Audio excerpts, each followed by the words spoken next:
The laughter hit me harder than any slap could. Alice, maybe you should sit this one out. Since you're not exactly on our level, my brother Colton smirked, raising his champagne glass high as our mother's chandelier light fractured across the crystal. My throat tightened, my pulse roaring like thunder in my ears as Maris, my older sister, added sweetly, "Oh, come on, Colton, don't be cruel. Alice has her little jobs, don't you, sis? What is it now? Tech support? Freelancing?" Their laughter bounced off the mahogany walls of our family's lake house like glass shards. 11 years of silence since I last attended a Bennett gathering, and this was my welcome? Mockery disguised as humor. My chair creaked as I tried to steady my hands under the table, my nails biting into my palm to keep from trembling. "Actually," I said, voice calm, though my heart was breaking, "I came because Mom asked all of us to be here." "Yes," my mother murmured from the end of the table, her once vibrant eyes now softer, dimmer. "A family meeting." My father nodded briskly, the kind of nod that dismissed emotion. "We'll start after dinner." But dinner never really started because humiliation had already been served. If you're enjoying this, please subscribe and share. Your support keeps the stories coming. I watched the silverware glint beneath the chandelier and realized how little had changed since childhood. The same table where I'd been told to speak when spoken to, where Colton had been praised for his business instincts at 15, and Maris had been groomed for charity galas and high society luncheons. I'd always been the quiet one, the dreamer who chose coding over cocktail dresses, libraries over luncheons, the one who didn't belong.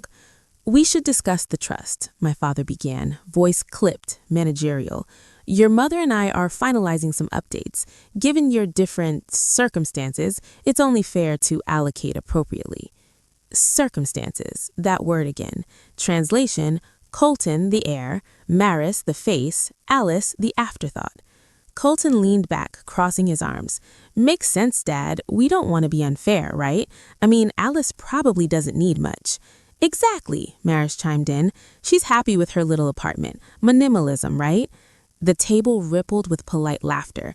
My father didn't even look up from his notes. I wanted to leave. I almost did, but something in me, the years of swallowed words, of endless nights building something no one believed in, refused to. "Actually," I said softly, "I do have something to say." Colton rolled his eyes. "Oh boy, here it comes."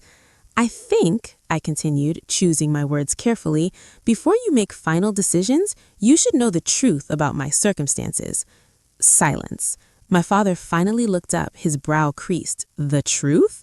"Yes," I said, "the truth about who I've become." The sound outside hit first, a deep, rhythmic whirring that vibrated through the glass. Maris frowned, setting down her fork. "What is that noise?" Colton stood, craning his neck toward the window. "Is someone cutting the lawn with a jet engine?" The dining room trembled slightly, silver spoons rattling. Then, through the panoramic window that framed the lake, a dark silhouette descended. The blades cut through the air like thunder. My father's eyes widened. "That's a helicopter," I finished, standing. My voice didn't shake this time. Every gaze snapped to me. I reached for my coat. "It's here for me." "For you?" Maris repeated, incredulous. "You have a helicopter?" I smiled faintly. Something like that." I walked past their stunned faces toward the glass doors, the night air cold and sharp against my skin as I stepped onto the deck. The roar of the blades filled my chest, electric and freeing. The pilot saluted. The door slid open. For a second, I just stood there, the wind whipping my hair, the smell of pine and lake water swirling around me. "Miss Bennett," the pilot called through the headset, "we're ready when you are." Inside, I could see their reflections, my family, framed by golden light in disbelief. Maris's voice trembled behind me. "Alice, what is this? Are you trying to embarrass us?" I turned slowly. "No," I said, my voice steady now, calm as the lake beneath the moonlight. "I'm trying to show you what you refuse to see." Colton barked a laugh that sounded more like panic. "What, that you rented a chopper to make a point? Bravo, sis, really." But his voice cracked halfway through. My father stepped forward, something flickering in his eyes. Was it confusion? Fear? "Alice, what are you doing? Where are you going?" "Home," I said simply, "and I think you should come with me." "Excuse me?" You and Mom, both of you. You'll want to see where I've been." They exchanged a look, hesitant, uncertain. My mother's hand trembled as she stood. "Alice, is it far?" "Not far, just enough to change everything." The pilot helped them aboard as Colton and Maris followed, curiosity overpowering pride. The cabin hummed softly as we lifted off, the estate shrinking below us. My mother gasped, clutching my hand as lights blurred beneath us. Colton muttered something about FAA regulations, but even he fell silent when we crossed the tree line and the vast stretch of private property appeared ahead. A glowing, modern mansion surrounded by manicured gardens, reflective pools, and solar panels shimmering like glass petals in moonlight. "What in God's name?" my father whispered. "Whose property is that?" "Mine," I said quietly. The word hung heavy in the air. "Yours?" Maris choked. "You bought this?" "No," I said. "I built it." We landed on the helipad overlooking a courtyard filled with soft ambient lights and moving silhouettes. Nurses, gardeners, staff. "You'll see soon," I murmured. My mother stepped first, her heels clicking against the concrete, her eyes sweeping the grounds with disbelief. "It's beautiful," she whispered. "How?" "Come inside," I interrupted. "There's something you need to see." We entered through wide glass doors into a foyer that smelled faintly of jasmine and old books. The walls were lined with family photos, some from years ago, some recent, some digitally restored. My father stopped, staring at one where he was young, holding me as a toddler. "Where did you get these?" "I restored them from the negatives I found in Mom's attic." His face softened, just for a heartbeat. We moved deeper inside, past the grand piano, the therapy room, the in-house clinic where nurses quietly prepared medication. "This isn't just a home," Maris said under her breath. "It's a care facility." "Yes," I said, "for them." I looked at my parents. "You both deserve comfort, dignity, and peace. This place, Haven Ridge, is for you." For the first time that evening, the room went completely silent. My mother's lip quivered. "Alice, how could you afford this?" My father's voice was hoarse, almost afraid. "Did someone help you?" I met their eyes and said softly, "No one helped me, not one of you." I turned toward the tall glass doors leading to the library. I paused, my hand resting on the handle. "And before you ask how, maybe it's time you saw what everyone else in the world already knows." I pushed open the doors. The library lights flickered to life, revealing walls covered not with books, but with plaques, framed contracts, and news articles. Granite Key Cyber acquired for $64.8 million. Founder Alice Bennett speaks on future of security. My name gleamed across every headline. Colton stumbled forward. You built Granite Key?" Maris's mouth fell open. "That was you?" My father's voice cracked. "The cybersecurity company the government endorsed?" "Yes," I said simply. "That's my company." Their disbelief filled the room like static. My father's knees nearly gave way. He sank into a chair, eyes unfocused. "I thought you were fixing computers for neighbors." "I was," I said. "That's how it started." I looked at them all, one by one. While you were laughing, I was building. While you were buying summer homes, I was sleeping in a storage room over my first office. Every dollar you mocked me for not having, I earned with code, sweat, and nights I didn't think I'd survive. Maris pressed her hands to her mouth. Colton muttered, "This can't be real." "It's real. And tomorrow, the contract's finalized. The sale goes public. My name will be everywhere. But tonight, I wanted you to see it first." My voice cracked on that last word. My mother stood, tears glinting.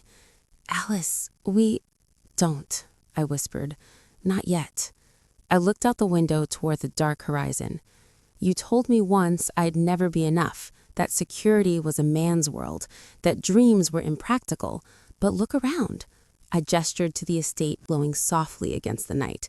"This isn't about money. It's about finally having a place where I belong, even if I had to build it myself."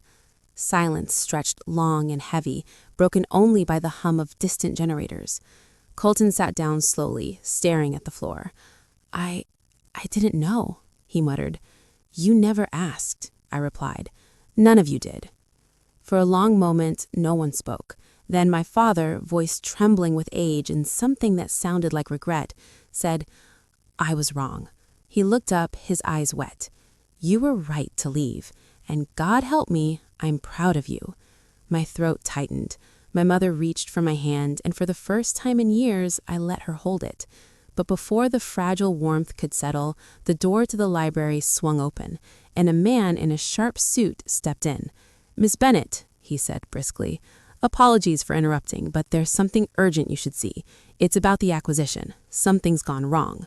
And just like that, the air fractured again, the fragile piece shattering as every eye turned to me.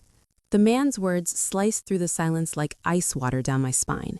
Every head turned toward him, the stranger in the gray suit whose calm expression barely masked urgency. "What do you mean something's gone wrong?" I asked, my voice sharp. He stepped forward, a tablet in hand, its blue glow flickering across his face. "We just received word from the board. There has been a data breach. Someone accessed Granite Key's private acquisition documents. We traced the source." His eyes lifted, hesitant. "It came from here." My heart stalled. "From here? As in this property?" "No," he said slowly. "From one of your family accounts." The air thickened. Colton's eyes went wide. "What the hell are you implying?" Maris stepped back, color draining from her face.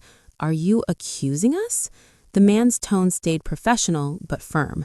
"I'm not accusing anyone, Miss Bennet, but the system flagged 2 unauthorized logins tied to your father's trust account and one from a shared IP belonging to Mr. Colton Bennet's firm." My pulse thudded painfully in my throat. My father rose halfway from his chair, pale. "That's impossible. I don't even know how to access such files." Colton stammered. "Wait, that's insane. My firm handles dozens of IPs. Anyone could have—" I raised a hand, silencing him. "When did this happen?" 2 hours ago, the man replied, "right before your helicopter landed." My mind raced. If the breach was real, it wasn't coincidence. Someone here had tried to sabotage the deal, maybe even steal it before it closed. I turned slowly toward my siblings. Maris avoided my gaze, her lip trembling. Colton clenched his jaw, but his eyes flicked nervously to the floor. "Tell me the truth," I said quietly. "Did either of you access my company's files?" "Of course not," Maris said, her voice rising. "I don't even know your password or whatever you tech people use. But you do know lawyers and PR teams and ways to leak information anonymously." Colton snapped. "Stop! Don't turn this into some conspiracy. Why would we try to ruin you?" My laugh was hollow, because that's what this family does when one of us rises higher than the others. If you're enjoying this, please subscribe and share. Your support keeps the stories coming. My father slammed his hand on the table. "Enough! We're not criminals." The man in the suit shifted uncomfortably. "Miss Bennet, the board is demanding an immediate statement. If this leak expands before the acquisition finalizes, the buyer might pull out." His tone softened slightly. "We have an hour before the markets open in London." I felt my world tilt. 11 years of sacrifice, endless nights coding until my hands cramped, and now, in 1 hour, everything could vanish. I took a deep breath. "Get me the full access logs," I said. "I want to see every timestamp." He nodded and slipped out, closing the door behind him. My family stood frozen. My mother whispered, "Alice, this is madness. Maybe it's a mistake." Maybe, though my gut screamed otherwise. Colton rubbed his temples. "Look, even if something happened from my firm's IP, I didn't authorize it. Could be a junior analyst messing around." "A junior analyst who knows my acquisition passwords?" I snapped. He flinched. "You're accusing me?" "I'm asking for the truth." He exhaled sharply, muttering, "You always think the worst of us." "Because you always gave me reasons to," I said, quieter now, but deadly certain. The door creaked open again, the man returning with his tablet extended. "We've confirmed the IP signatures. One login from Bennett Investments, 15 minutes before your arrival. The second—" he hesitated. "It's from a device registered under Maris Bennett." My sister froze, her eyes darting like trapped glass. That's impossible," she stammered. "My phone's dead. It wasn't from a phone. It was from a tablet logged into your charities account." Her voice cracked. "I don't even use that tablet anymore." "Maris," I said softly, stepping closer. "Why?" She shook her head frantically. "I didn't do anything. I swear, Alice." My father's face was ashen, his voice trembling. "Maris, tell us the truth." Tears filled his eyes. I just wanted to know what she was hiding. You all act like she's some hero, but she left us. I thought if I could see what she was really doing. You tried to expose me? I said, my voice barely a whisper. You could have destroyed everything I built. I didn't mean it for it to go that far, she cried. I just wanted to prove you weren't perfect. My mother gasped, covering her mouth. Colton swore under his breath. I felt the weight of years crashing down again. The mocking, the jealousy, the endless struggle for approval. Do you have any idea what you've done? I said, trembling. If this leak spreads, the buyers could pull out, investors could sue, employees could lose their jobs, hundreds of them. I'm sorry, she sobbed. I didn't think.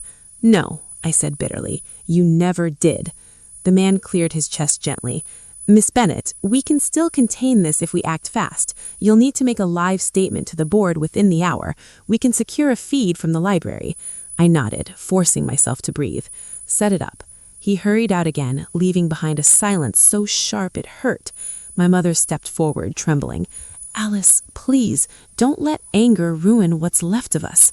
I looked at her, tears stinging. Do you think I wanted this? Do you think I wanted to be the one they doubted? My voice cracked. All I ever wanted was to be part of this family without losing myself. She reached out, but I stepped back. No, I said softly. Not this time. As the team set up the cameras and screens, I felt the storm building inside me. Not rage, but clarity. For years, I'd chased their approval like a ghost, desperate to be seen. But now I realized visibility wasn't the same as worth. When the live feed began, the board members' faces appeared in neat rows across the screen.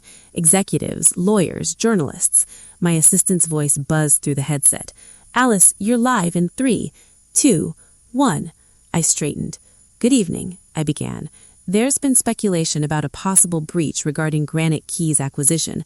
I want to make it clear our security remains intact, and the leak originated from an external device no longer in use. We have contained it, and the sale proceeds as planned. Calm, confident, practiced. But then something in me shifted. I looked directly into the camera, my voice softening. And to those who ever doubted that resilience could come from ruin, know this. What defines you isn't where you come from. It's what you build when no one believes in you. The room behind me felt utterly silent. When the feed ended, my team confirmed the deal was safe. The buyer reaffirmed commitment, and the breach report filed as a family error, not malice.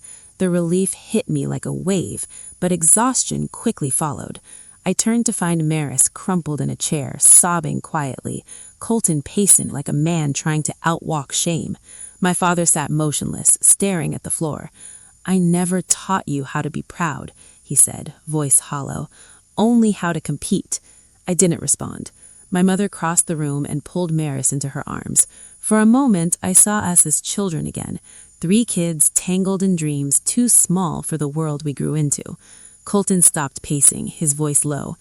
Alice, you saved the deal. After what she did, you still covered for us? I met his gaze. You're my family, even when you make it hard to be. The man in the suit re-entered quietly. Everything's stable now, Miss Bennett. Congratulations. I nodded. Thank you. As he left, Maris rose slowly, wiping her eyes. I don't deserve your forgiveness. No, I said, but you have it anyway. She stared at me as if trying to understand how mercy could still exist after what she'd done. My father exhaled deeply. I don't know how to face you after this. I smiled faintly. Then don't. Just walk beside me instead. For the first time, his lips trembled into a real smile. The night outside had softened. The wind carried the faint hum of the helicopter waiting on standby. I glanced toward it through the window. I'm heading back to the city in the morning, I said. There's work to finish, people depending on me. Stay, my mother whispered. Just one night. I hesitated. The child in me wanted to say yes, but the woman I'd become knew this was goodbye to who we once were. All right, I said finally. One night. Later, when the house had quieted and the staff had left, I wandered through the corridors of Haven Ridge, the lights dimmed, the scent of rain drifting in through open windows. My footsteps echoed softly against the marble. I found myself in the library again, the headlines on the walls glowing faintly in the low light. Granite Key Cyber, from basement dream to global empire. I touched the glass of one frame, remembering the version of myself who wrote code by candlelight when the power had been cut, who hid her hunger behind determination. That girl had never imagined this room or this moment, and yet, standing there now, surrounded by proof of everything she'd built, I felt something deeper than pride.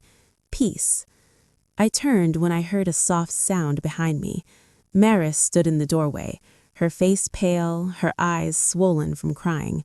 "I can't sleep," she murmured. "Neither can I said. She stepped closer. "When you left 11 years ago, I told everyone you'd failed because I couldn't stand that you were brave enough to try." I stayed quiet, letting her words fill the space. "I've lived my whole life chasing applause that never mattered," she said. "You built something real. I'm sorry I couldn't see it sooner." I nodded slowly. "Maybe now you can help others see it too." Her eyes widened. "What do you mean?" "The foundation," I said. "Haven Ridge doesn't just care for our parents. It funds programs for families fractured by pride, like ours. I want you to run it." She gasped. "Me?" "Yes. You understand what broken looks like." A tear slid down her cheek. "I don't deserve that kind of trust." "Then earn it," I said, "one life at a time." She nodded, trembling, and I pulled her into a hug that felt like a decade's worth of forgiveness poured into one breath. When she left, I walked out to the terrace. The lake shimmered beneath the moon, the helicopter's blades glinting softly in standby light. I could hear faint laughter from inside, real laughter this time, not the kind that cut. My father's voice, tired but gentler, my mother humming in the kitchen. I stood there alone, the cool air brushing my face, and realized that for the first time, the word alone didn't mean unloved, it meant free. Behind me, Colton stepped out, hands in his pockets. "You're really leaving in the morning?" "Yes." "Where will you go?" "Wherever I'm needed." He nodded slowly. "I envy that." "You don't have to," I said. "You could still choose it." He gave a short laugh. "You think I can change?" "I think we all just did." He smiled faintly, then glanced toward the helicopter. "You know, when you stepped out of that thing tonight, I thought you came to humiliate us." "I almost did," I admitted, but then I remembered revenge doesn't rebuild anything. His expression softened. "You really are different." I looked out across the lake. "No, I just stopped needing permission to be myself." The night stretched quiet around us. Somewhere inside, my mother called softly for us to come back in. Colton went ahead, but I stayed on the terrace, watching dawn's first light touch the water. The storm that had defined my life had finally broken, not with thunder, but with forgiveness. I whispered to the wind, "Tomorrow starts new." And from the shadows beyond the trees, a low hum answered. The helicopter, alive again, waiting for the next chapter. The night before everything ended, the rain came down so hard it sounded like the sky itself was grieving with me. I stood by the window of Haven Ridge, watching lightning split the clouds, thinking about every word that had been said in that house. The accusations, the tears, the apologies that had come too late, and the silence that followed them. For so many years, I had carried my family's rejection like a stone in my chest, pretending I didn't need their love, pretending that success was enough to fill the hollow places they'd left behind. But now, as thunder rolled over the hills, I realized something I'd never dared to admit. Forgiveness wasn't about letting them off the hook. It was about freeing myself from the weight of what they'd done. When morning came, the air felt different, lighter, like the world had been washed clean overnight. My father was sitting by the pond when I found him, his hands folded on his cane, his eyes on the reflection of the house. For a moment, neither of us spoke. Then, without looking at me, he said softly, "I thought wealth made me powerful, but all it ever did was make me afraid of losing control. You never needed control. You built everything from nothing because you had heart." I knelt beside him, tears slipping down my cheeks before I could stop them. "I wasn't trying to prove anything, Dad," I whispered. "I just wanted to be seen." He turned then, his old eyes shimmering. "I see you now, Alice. I see you." Those were the words I had been waiting to hear since childhood. They didn't erase the pain, but they made it bearable. That afternoon, the entire family gathered one last time in the grand hall, sunlight streaming through the glass ceiling, dust particles swirling like gold. Colton had his arm around Maris, both looking exhausted, but different, less polished, more real. For once, they weren't competing, they were listening. I stood before them with the letter in my hand, the one my mother had written before her memory had slipped away completely. Her handwriting trembled across the paper, but her words were clear. "If you are reading this, it means I am gone, and the truth has found its way to you. Alice, I knew what they said about you. I knew the pain they caused, and I should have stopped it. I didn't because I was afraid of losing their love too. But I see now that love built on fear is not love at all. Forgive me, my daughter, and know that you were always the strongest part of this family." My voice broke as I read, but no one interrupted. Even Colton wiped his eyes. For a long moment after, there was only silence. Thick, sacred silence. Then Maris stood up, her voice shaking. "Alice, I spent years envying you, not for your money or your success, but for your peace. You built something real while we were chasing illusions." I didn't know what to say, so I just walked to her and pulled her into a hug. She stiffened at first, then melted into sobs against my shoulder. It wasn't the kind of forgiveness that fixes everything, it was the kind that begins to heal. Later, when the sun dipped below the horizon, the helicopter landed again on the same lawn where everything had once fallen apart. But this time, no one mocked, no one sneered. My father was helped aboard first, then Maris and Colton. As the rotors began to spin, the wind whipped through our hair, and the scent of the lavender fields filled the air. "Where are we going?" Colton shouted over the roar. I smiled. "Home." When the helicopter lifted, Haven Ridge grew smaller beneath us, glowing like a promise. The estate I'd built for them wasn't just a house, it was a second chance. The garden stretched out like green veins of memory. The therapy wing shimmered with glass and light, and the staff waved as we ascended. For the first time, my family saw what I had built not as proof of success, but as an act of love. Somewhere between earth and sky, my father reached for my hand. "You've done what I never could," he said. "You turned pain into purpose." My eyes stung. "I just wanted to give us all a place where we could be better." He nodded, his lips trembling. "You already have."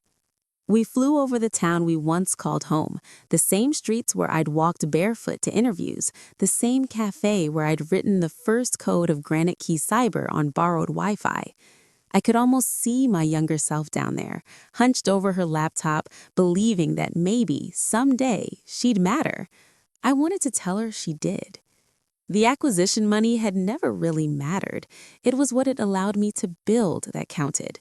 The foundation now sponsored cybersecurity scholarships for women in underfunded schools, therapy programs for families broken by betrayal, and tech labs in small towns like the one I came from. Every project was a piece of my story rewritten into something new. When we landed again, twilight had fallen. The family stepped out onto the soft grass, the air cool and sweet. Fireflies flickered in the hedges, and the sound of the fountain whispered through the desk. My father leaned on me as we walked toward the house, his steps slow but steady.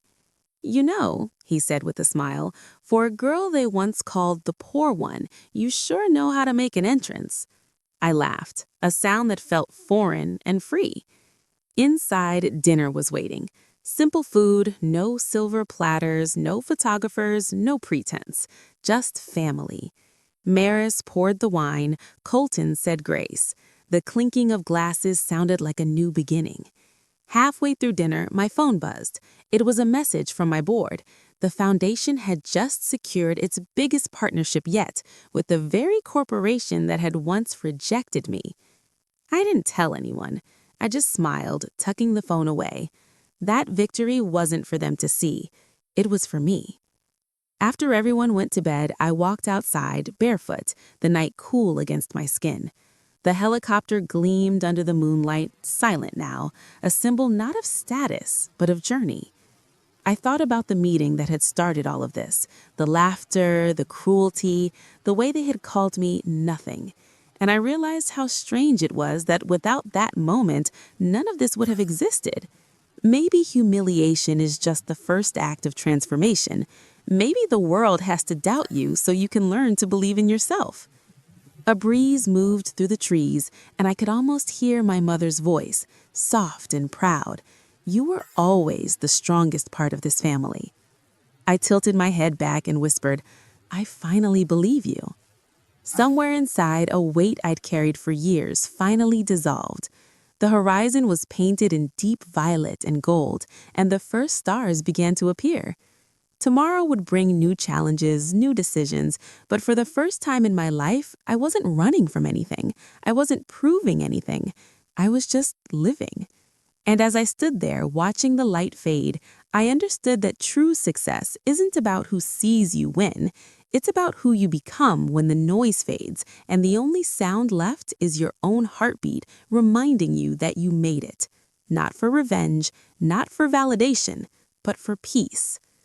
When I turned back toward the house, I saw my father standing in the doorway, a silhouette framed by soft light. Coming in? He called.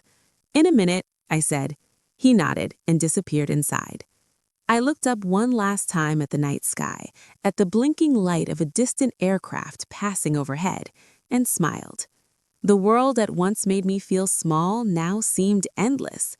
Tomorrow we'd wake up and start again, not as enemies or strangers, but as a family reborn. And maybe that was the greatest victory of all.